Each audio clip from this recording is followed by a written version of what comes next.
All right. Valdis Siksnis, CEO of Indexo Bank. Bank is here.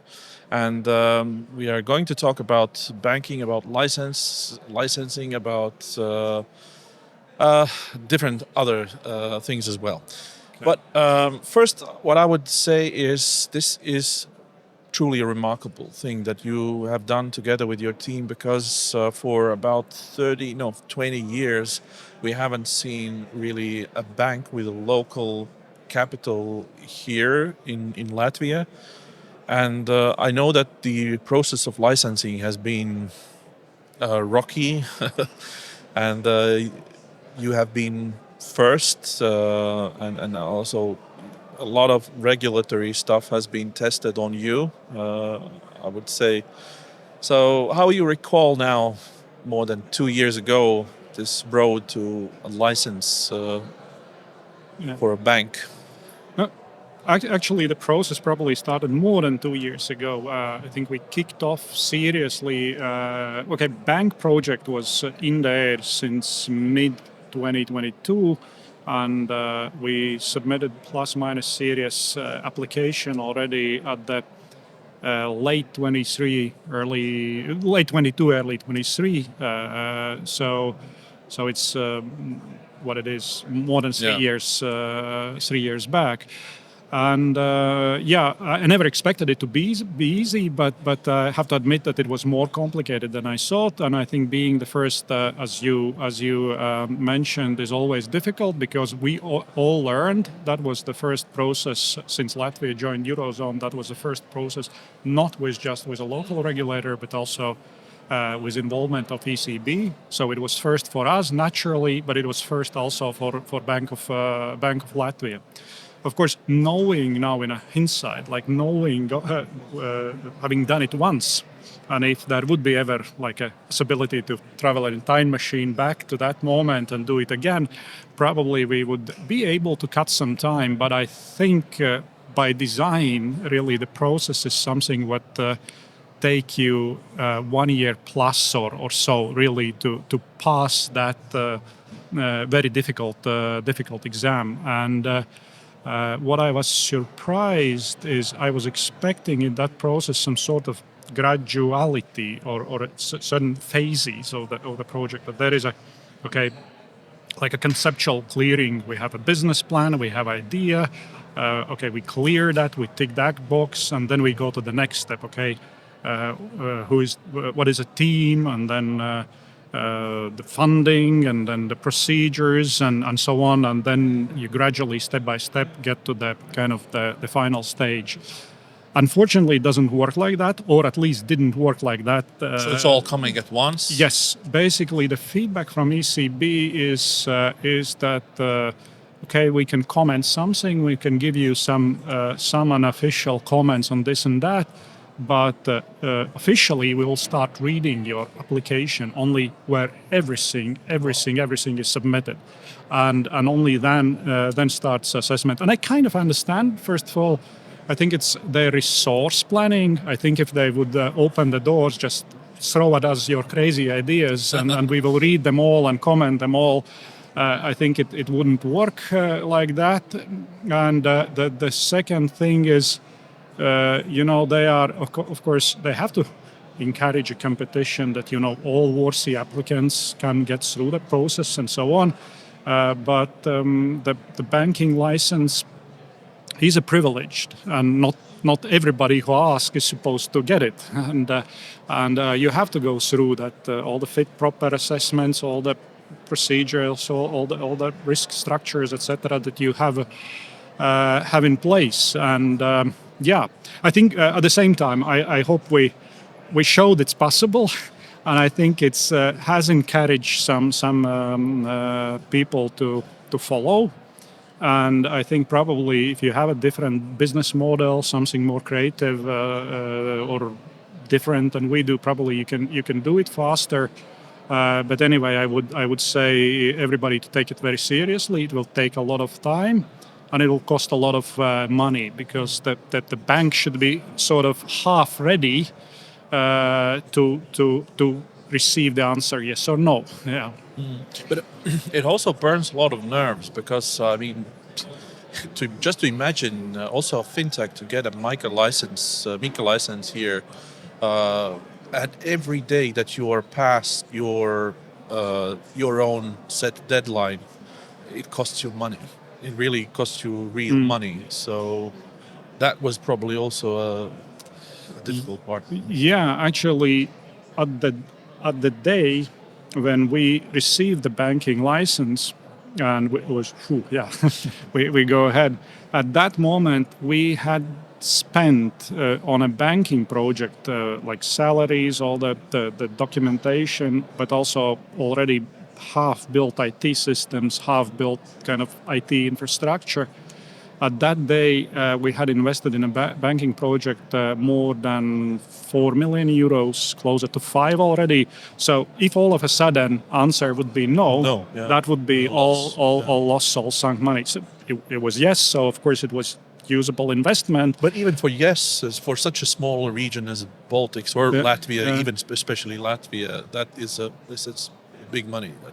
It is, and again, I'm not saying that is how it's supposed to be, but if for anybody interested to go through that process, maybe something has changed during last 2 years, etc. But that is something you have to be ready, and especially I want to emphasize that after we got the license, all of a sudden my phone number became kind of a more popular than before, and I received a lot of phone calls. Hey, okay, you got that license. Well, give me a name of the lawyer who did it for you. We also decided in Latvian paņemt. We also decided to take the license, like it's something you can get off the shelf. It's not work. It's not the way. You have to be really all in and fully committed. It's doable. We had example of that, but you have to be full in. And then also another somewhat naive question I have received.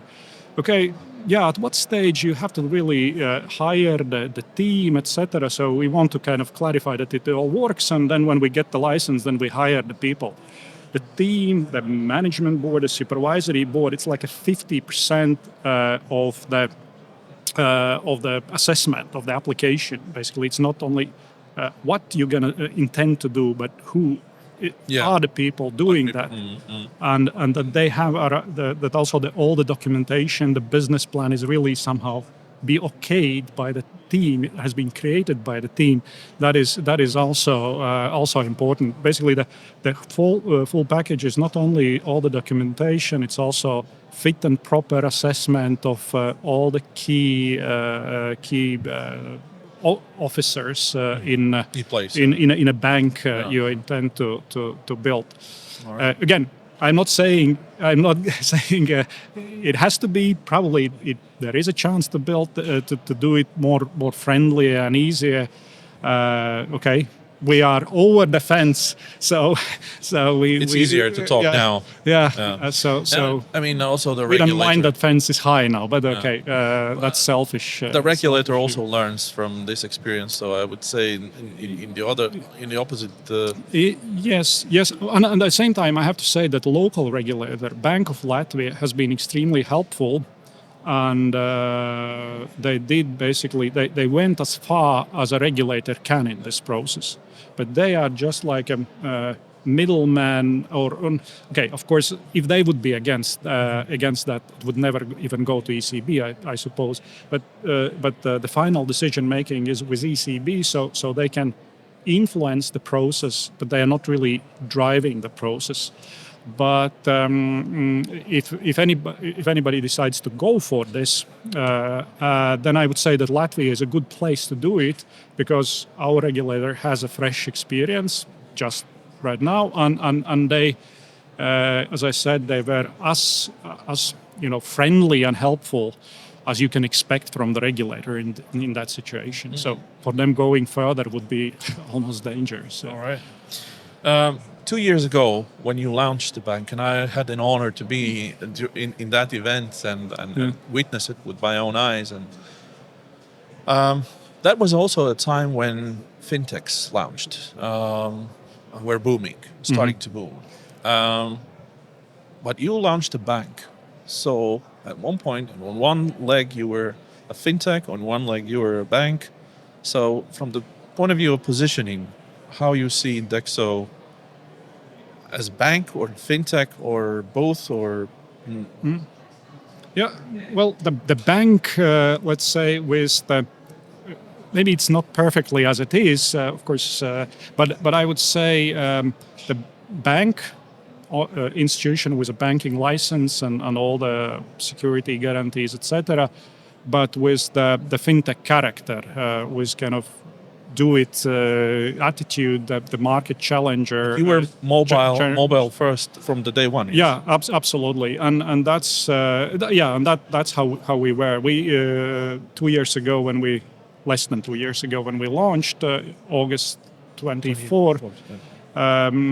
We launched services for private individuals. Still quite limited at that moment range of services for private individuals, accessible through the mobile app, and the mobile app was the only way how to interact it. So it was really mobile first or mobile only. So we didn't have any web interfaces, any branches or anything. So we had to make sure that this digital interaction is as smooth as possible, and that is what we still have. So all the products we have launched since, well, at the moment and since, they all have been quite well received by the market. So they all are used, they all are popular, and basically the feedback we are getting from people, guys, we like what you're doing, we like how you are doing, but you're still missing some things. So you still need a securities account, the services for legal entities, you need accounts for juniors, maybe differentiated card offering, etc. And we know it, and a lot of it is in making. Yeah. And we need to also speed up and improve. Probably the biggest challenge is actually to keep the speed of development, to deliver some products each quarter, each month. Yeah. Before that, you were the head of local Nordea branch here in Latvia. What is something that you are doing now with Indexo completely different than that was in Nordea? Because still they're both banks. Yeah. And it's the same service. It's the same probably mood and everything, but something that you do completely different. Can you name a thing? Yeah. Well, very, very good question. No, I think, I was head of the local branch, etc. But probably, the single main difference would be, we could say that it's more digital, this and that, but it's also a time difference. You know, of course, we need to take it into account. You couldn't do things what you can do now, like 20, 15 years ago. But the main thing, and also that was to some extent the main reason why I left Nordea more than 10 years ago, was that you're constrained by all sorts of group policies. We do that, we don't do that, and you have idea, why do you need this product in Latvia? Well, why do you need it in Latvia? We don't have it in Finland or Sweden. That's doesn't fit our strategy, etc., etc. So I always dare to say I always have been somewhat a little bit more entrepreneurial than average person, and I always had ideas, and it was like a struggle, internal struggle, that I want to do that, but you can't in that environment. So the benefit, of course, is having all this financial muscle and experience, etc., behind you, but you're constrained. Of course. And especially it was, even Nordea was, let's say, suffered less during the financial crisis and kind of was more open and took the market share years during the financial crisis years. But still, it was that the foreign banks turned back a little bit towards the Baltic market, and it was also not kind of, I didn't feel very comfortable with that. Those things combined, and basically what we're doing now. Now I finally have a prove how good or bad or learn how bad I am or how good we are in team. So we, as a manager, you probably could really feel that. We can do, okay, we have some constraints that we don't have the same financial muscle, etc. But basically, strategy is ours. We're close to the market. We can do things we think is worth doing and prove we are right. Or learn we are wrong, but I don't have any more excuses that I would have done this or I would have done that, but was not allowed to. Today is also a special day because earlier today you announced first quarter results. As this is news, maybe you can give a little comment on that as well. Yeah. No, okay. Indexo started 9 years ago already, almost 9 years ago, as a challenger in a pension management market. So we disrupted the market by introducing a low-cost index tracking product and have been extremely successful. So we have a 1.5 billion euros assets under over 1.5 billion euros assets under management. We are third largest asset manager. Naturally, the pension business is profitable, but our path has been such that, of course, we are investing in a new customer acquisition. So the pension business was loss-making and also needed capital for some time. Then it kind of turned profitable, but by that time we launched the bank project, which started to eat all the money. So we raised the capital again and again, and so Indexo has never been really profitable as a group altogether, and this is the first time we are. Congratulations! That is also mainly thanks to the Delfin Group takeover transaction, which was completed in the beginning of the year. So Delfin Group is quite mature and profitable and a strong business. Pensions is a strong business. Bank is still loss-making, but those two profitable entities make, let's say, on consolidated level, compensate all the losses bank is making, and so we made a 143,000 profit in the first quarter. And another message is that the bank is growing extremely fast. We're growing portfolio, we're growing revenue, and each day, each week, each month, we are getting closer to the break-even point. And we also indicated that before the loan losses on an operating level, bank is supposed to break even towards the end of this year. So it's a first profitable quarter as two profitable entities will stay profitable, and bank will be each day less loss-making. So the results are expected just to improve quarter to quarter or month to month. Yeah. So yeah. You also are open to additional capital, and you do it through capital markets here. It has been, and as also I have this podcast together with Kaspar Spacenieks. We have discussed it time and time that for local companies, either it's big or small or medium, it's a blessing and it's a curse at the same time. And in a sense that it kind of gives you what you want, like a capital, but then again, it kind of ties a little bit hands and legs. Do you feel the same, or you see the same perspective, or? No. Actually, okay. Indexo was the way it was launched. First of all, Indexo has been all the time in a strictly regulated business, either pension management or even more so bank. So regulatory burden and the transparency and reporting, it always has been there. For a completely non-regulated company, it's different. You have much more free hands, and then when you become a public, then all of a sudden you have to introduce all that. So that wasn't really any, big change for us. The second thing, we have been actually de facto public to a certain degree from the day one, because intentionally Indexo was established by 30 plus local entrepreneurs, business managers, etc. So we wanted to create such a reputable investor club to be To like a kickstart. credible and kickstart and reputation. And in a way, it was a tiny public company, so we needed to have a good corporate governance that all those early investors felt well treated and protected and so on. So those two things combined, basically becoming a public, wasn't for us specifically. It wasn't a big change.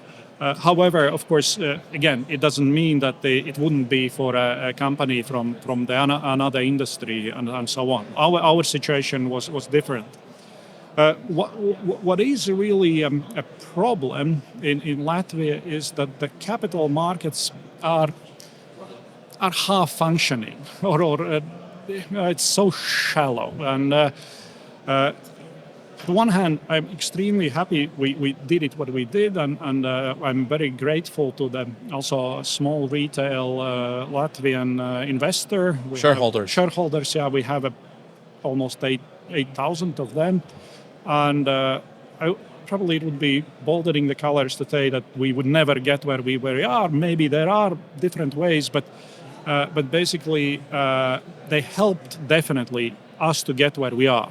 So, and they have contributed a lot of capital and so on.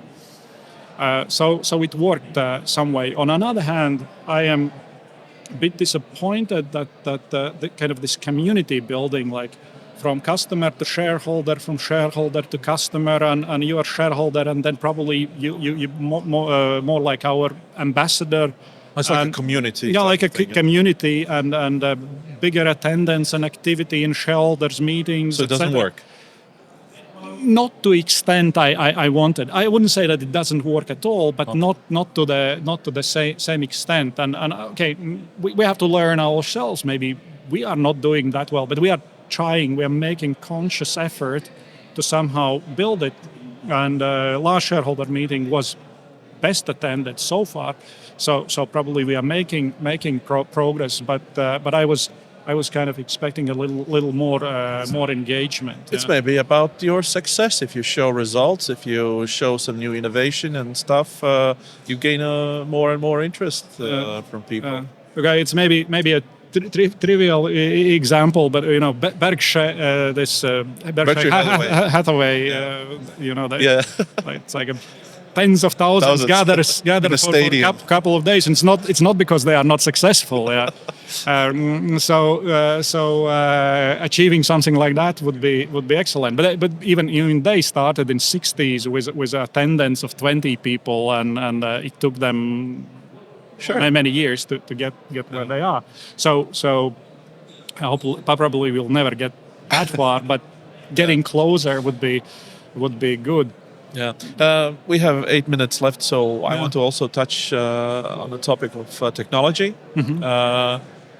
My own experience was, I would say, it was very surprising when I opened first Indexo internet app, the application. I haven't seen that. I have seen something similar maybe in the world, but nothing the same. Something like that in Latvia or in Baltics. I think that you were really a large step in front of your competition, from the service design point and from everything else. How fast I understood where things are and so on. Has that helped you gain more customers, and you have felt that this investment was in the right place? Yeah, absolutely. Actually, we spent a lot of time really trying to simplify as much as possible and fully digitalize this onboarding process. And on average, it takes like less than 5 minutes. I haven't checked the latest statistics. The record is below 2 minutes to open an account from the sprinter. Sprinter, yeah. Maybe you had a very short name or a short address or whatever, very little to type in. Small salary. Not so many zeros. So many zeros. and it definitely has helped, and it has been a wow effect from the beginning, and it basically was from the beginning to differentiate us. I know that some people have even made a bet that it can't be that you can open a bank account in 5 minutes, and some people just opened it to try it out. Yeah, oh, okay, you can do it. It works. It works. So it definitely has helped, and I think we have broken every record for in Latvia for new customer acquisition. It was first like months and a half, 10,000, and then 3,000 a month, and we're still adding somewhere between 2,000 and 3,000 a month. Still, it's growing. So it definitely helps, which is more challenging. It's easier to get person interested. Yeah, fine, okay, I'll go there. I check my second pillar saving. I do that. Maybe I transfer my 10 or 100 euros to that account, but it takes more convincing, more effort, and more sales activity, etc., to actually encourage the person start actively using account and make deposits and so on. And their big obstacle is that nice design and pricing, etc. Okay, to some extent it sells itself, but you still need that extra push to convince people to start using you more actively. So we still, from the customer base we still have a large proportion of passive or almost passive customers. Nevertheless, we have over 100 million deposits just from the retail customers, and we're adding every day. But gaining deposit market share is more challenging than deploying that funding in a lending market, because Latvia has a huge deficit. So the demand is there, and we can find the ways to deploy almost every euro from the deposits there. Yeah. So what I've heard here also in among fintechs is something that's very similar, as you said, that you are very keen about your idea. You think that everyone wants to use it. It's a nice design. Everything is perfect. The message is there. Everything is there, but they're not coming. And you were thinking, what's wrong? What's wrong? And it's a very basic human nature about hard. It's a hard time to break traditions and apply new standards, apply new vision. True, and there are, in finance, of course, there are some more demand-driven products like loans, like mortgage. When you need a mortgage, you need to make a decision, or consumer loan, etc. But services like account or pension manager, it's very difficult. You can even, with some activities and advertising PR, you can create awareness among the people. Okay, yeah, fine, yeah, really.